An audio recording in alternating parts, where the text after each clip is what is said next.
بسم اللہ الرحمن الرحیم۔ السلام علیکم دوستوں، کیسے آپ سب؟ امید کرتا ہوں خیریت سے ہوں گے۔ میں ایم علی آپ سبھی کا حیدری اسٹڈی پوائنٹ یوٹیوب چینل پہ خیر مقدم کرتا ہوں۔ یو پی ٹیٹ سن 2026 کے لیے آج کی ہماری اس کلاس میں پریکٹس سیٹ ڈسکس کیا جائے گا۔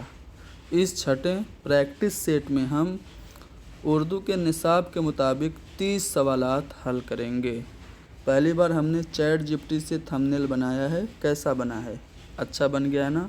مجھ کو بہت زیادہ خوبصورت بنا دیا ہے، حالانکہ میں اتنا سندر ہوں نہیں، لیکن یہ جو میری کوالیفیکیشن دی ہے بلا شبہ میری ہی ہے۔ C TET U P TET multiple time pass ہوں، نیٹ پاس ہوں، جے آر ایف ہولڈر ہوں، پی ایچ ڈی میرا پرسوئنگ ہے، B P S C T R E یعنی ٹیچر ریکروٹمنٹ ایگزام پاس ہوں، بہار کا اسٹیٹ پاس ہوں، ڈی ٹرپل ایس بی کا ٹی جی ٹی پاس ہوں۔ ٹھیک ہے، چلو آتے ہیں سوالات پہ۔ پہلا سوال آپ کے سامنے ہے، اردو کے کیا معنی ہیں؟ پچھلی پریکٹس سیٹ میں ہم نے آپ کو بتایا تھا کہ اردو کس زبان کا لفظ ہے؟ ترکی زبان کا لفظ ہے، اور ترکی زبان کے اس لفظ کا معنی کیا ہے؟ لشکر کے ہے۔ ٹھیک ہے، سب سے پہلے اردو لفظ تزک بابری میں، بابر کی جو آتم کتھا ہے، خود نوشت ہے، تزک بابری ترکی زبان میں لکھی گئی تھی، اس میں سب سے پہلے بابر نے لفظ اردو کا استعمال کیا تھا، جس کے معنی لشکر کے ہیں۔ قدیم ہند آریائی کا دور مانا جاتا ہے۔ دیکھیے، ہند آریائی جو ہے زبانوں کا جو خاندان ہے، اس کو 3 ادوار میں بانٹا گیا ہے۔ ٹھیک ہے، جو پہلا دور ہے وہ قدیم ہند آریائی دور ہے، 1500 قبل مسیح سے 500 قبل مسیح تک کا زمانہ قدیم ہند آریائی دور ہے۔ وسطی ہند آریائی دور جو ہے وہ 500 قبل مسیح سے لے کر کے 1000 عیسوی تک کا زمانہ ہے، اور جو جدید ہند آریائی دور ہے وہ 1000 عیسوی سے آج تک کا زمانہ ہے۔ تو یہ ہند آریائی زبانوں کو 3 ادوار میں بانٹا گیا، یاد رکھیے گا۔ قدیم ہند آریائی دور 1500 قبل مسیح سے 500 قبل مسیح تک مانا جاتا ہے۔ اگلا سوال کہ سید سلیمان ندوی اردو زبان کے آغاز کا سہرا کس کے سر باندھتے ہیں؟ دیکھیے، اردو زبان کے آغاز و ارتقاء سے متعلق مختلف نظریات ہیں۔ 4 آپشن دیا ہے، چاروں آپشن کسی نہ کسی نظریہ سے ہی تعلق رکھتا ہے، تو چلیے چاروں آپشن ڈسکس کرتے ہیں۔ پہلے اس کا جواب دیکھ لو۔ سلیمان ندوی نے اردو کے آغاز کا سہرا سندھ کے سر باندھا ہے۔ یہ کہتے ہیں اپنی کتاب نقوش سلیمانی میں کہ چونکہ مسلمان سب سے پہلے سندھ میں آئے تھے 712 عیسوی میں، محمد بن قاسم سندھ میں آیا تھا نا، جو پہلا مسلمان تھا 712 عیسوی میں، تو کہتے ہیں کہ چونکہ سب سے پہلے مسلمان سندھ میں آئے تھے، اس لیے قرینِ قیاس یہ ہے کہ جسے آج ہم اردو کہتے ہیں، اس کا حیولہ وادی سندھ میں تیار ہوا ہوگا، یہ سلیمان ندوی کہتے ہیں۔ پنجاب میں اردو ایک کتاب ہے محمود شیرانی کی، اس میں انہوں نے پنجاب اردو کی جائے پیدائش قرار دی ہے۔ دکن میں اردو کتاب ہے نصیر الدین ہاشمی کی، اور انہوں نے اردو کے آغاز سے متعلق یہ کہا کہ اردو دکن میں پیدا ہوئی۔ مسعود حسین خاں کا نظریہ یہ ہے کہ دلی اور گرد و نواح میں اردو کی جائے پیدائش ہے، اور یہ نظریہ سب سے زیادہ مستند مانا جاتا ہے۔ ٹھیک ہے، لیکن اردو کے آغاز کا سہرا سندھ کے سر کس نے باندھا؟ سلیمان ندوی نے۔ Okay, question number next, Fort William college کا قیام کب عمل میں آیا؟ فورٹ ولیم کالج 4 مئی 1800 عیسوی کو، کب؟ 4 مئی سن 1800 عیسوی کو کلکتہ میں لارڈ ویلزلی کے حکم پہ قائم ہوا۔ ٹھیک ہے، اس کے شعبہ ہندوستانی کے جو صدر تھے وہ جان گلکرسٹ تھے۔ فورٹ ولیم کالج سے جڑے جو اہم مصنفین ہیں ان میں میر امن ہیں، جنہوں نے باغ و بہار لکھی۔ میر شیر علی افسوس ہیں، جنہوں نے گلستان سعدی کا اردو میں ترجمہ کیا باغ اردو کے نام سے۔ حیدر بخش حیدری ایک اہم نام ہے، فورٹ ولیم کالج سے جڑا، جنہوں نے فورٹ ولیم کالج میں سب سے زیادہ کتابیں لکھیں، اور ان کی کتاب آرائش محفل اور طوطا کہانی کافی مشہور ہے۔ اسی طرح بینی نارائن جہاں، کاظم علی جواں، مرزا علی لطف، نہال چند لاہوری اور للو لال جی کبھی وغیرہ فورٹ ولیم کالج سے وابستہ تھے۔ آپ سے سوال کیسے پوچھے گا؟ کہے گا کہ درج ذیل میں سے کون فورٹ ولیم کالج سے وابستہ نہیں ہے؟ تو آپ کو 3 لوگوں کا نام جو میں نے ابھی بولا ان میں سے 3 لوگوں کا نام دے دے گا، ایک نام آپ کو دلی کالج سے دے دے گا، جیسے ماسٹر رام چندر دے دیا، امام بخش صاحبائی دے دیا۔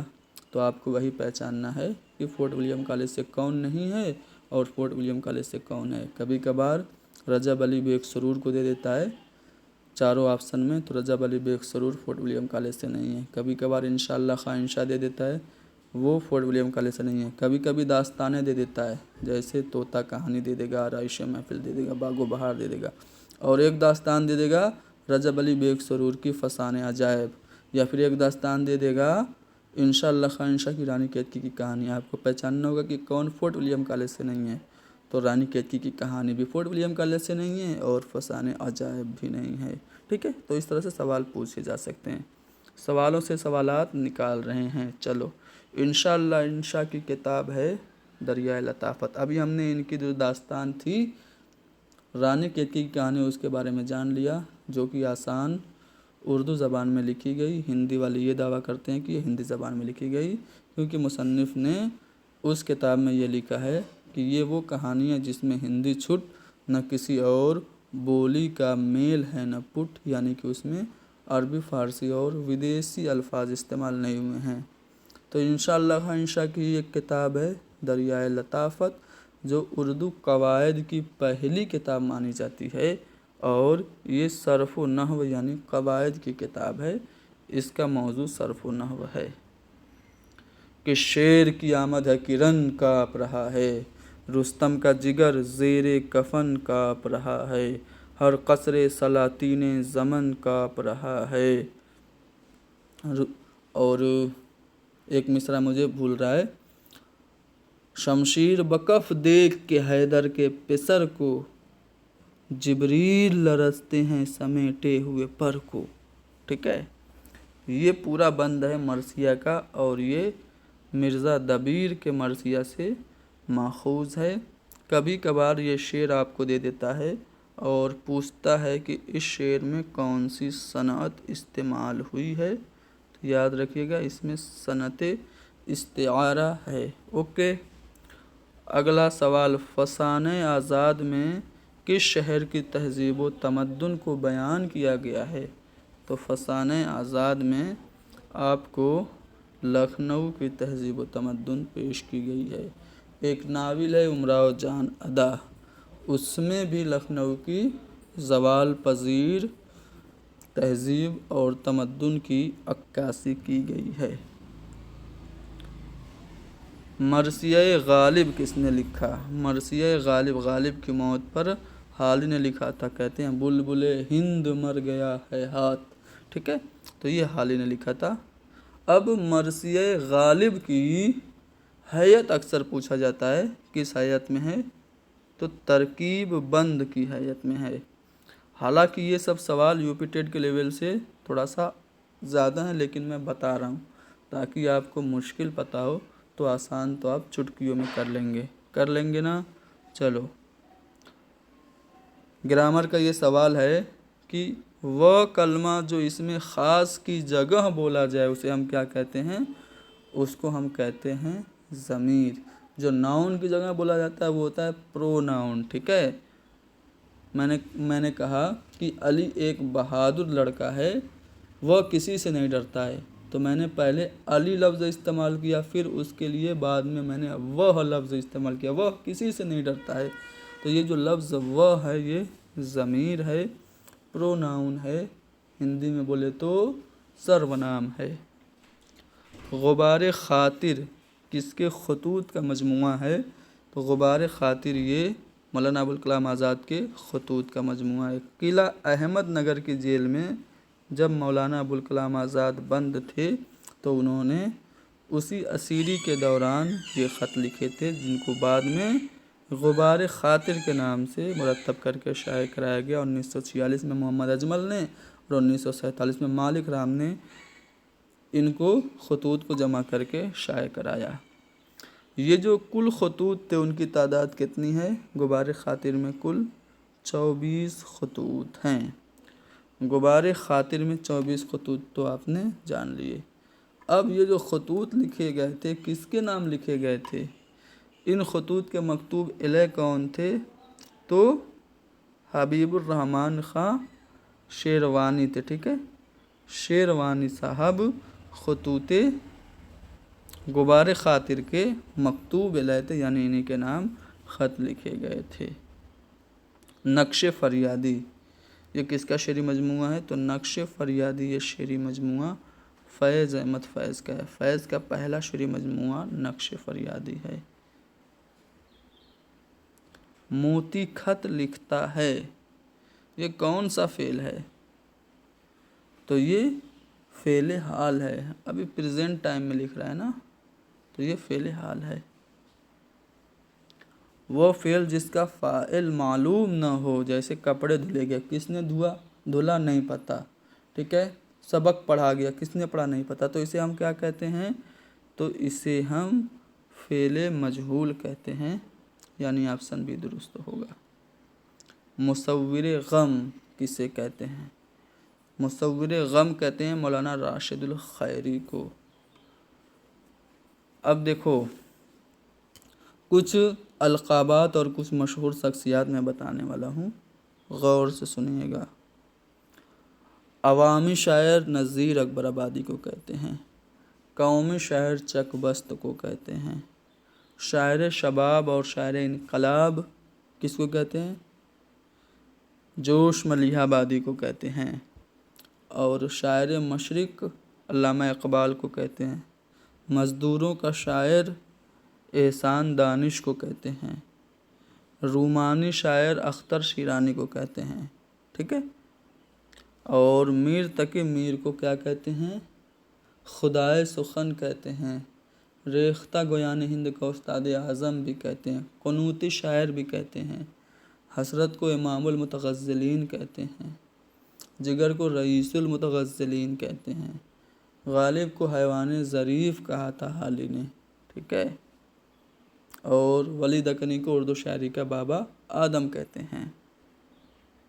سونا اس اسم کی صفت نسبتی کیا ہوگی؟ تو سنہری ہو جائے گی، ٹھیک ہے، جیسے میں کہوں ہندوستانی فوجی تو ہندوستان سے نسبت کی وجہ سے ہندوستانی ہو گیا، تو یہ صفت نسبتی ہو گیا۔ کشمیری شال تو یہ جو کشمیر کی وجہ سے سال کو نسبت ہو گئی، تو کشمیری شال یہ صفت نسبتی ہو گیا۔ اسی طرح عربی گھوڑا، جاپانی جوتا، ٹھیک ہے، امریکی کتا، یہ امریکی سور وہ بھی تو ایک ہے، تو وہ سب صفت نسبتی ہو گئے، ٹھیک ہے، بورا سور، امریکی سور، آپ سمجھ گئے ہوں گے میں کس کی بات کر رہا ہوں۔ چلو، طول غم حیات سے گھبران اے جگر، ایسی بھی کوئی شام ہے جس کی سحر نہ ہو، سحر نہیں، سحر مطلب ہوتا ہے جادو، سحر نہ ہو، سحر مطلب ہوتا ہے صبح، ٹھیک ہے، طول غم حیات سے گھبران اے جگر، ایسی بھی کوئی شام ہے جس کی سحر نہ ہو، تو یہاں پہ شام اور سحر یہ دو متضاد الفاظ ہیں، اپوزٹ ورڈ ہیں، اس لیے اس میں صنعت تضاد ہوگی۔ جس شعر میں دو متضاد الفاظ آ جائیں اسے ہم صنعت تضاد کہتے ہیں، جیسے درد منت کشے دوا نہ ہوا، میں نہ اچھا ہوا برا نہ ہوا، تو اچھا برا متضاد الفاظ ہیں، اس لیے صنعت تضاد ہے۔ اسے کیا خبر سزا و جزا کی، تیری آرزو جس نے صبح و مسا کی، تو صبح اور مسا یعنی صبح اور شام، سزا اور جزا یہ دونوں متضاد الفاظ ہیں، اس لیے اس شعر میں بھی صنعت تضاد ہے۔ اوکے، آگے کہا دل نے میری دیکھی جو وہ مانگ، ہے یہ رات آدھی کچھ دعا مانگ، تو یہاں پہ جو مانگ لفظ ہے دونوں کے الگ الگ معنی ہیں، ٹھیک ہے، تو جب کسی شعر میں کوئی ایسا لفظ استعمال ہو جائے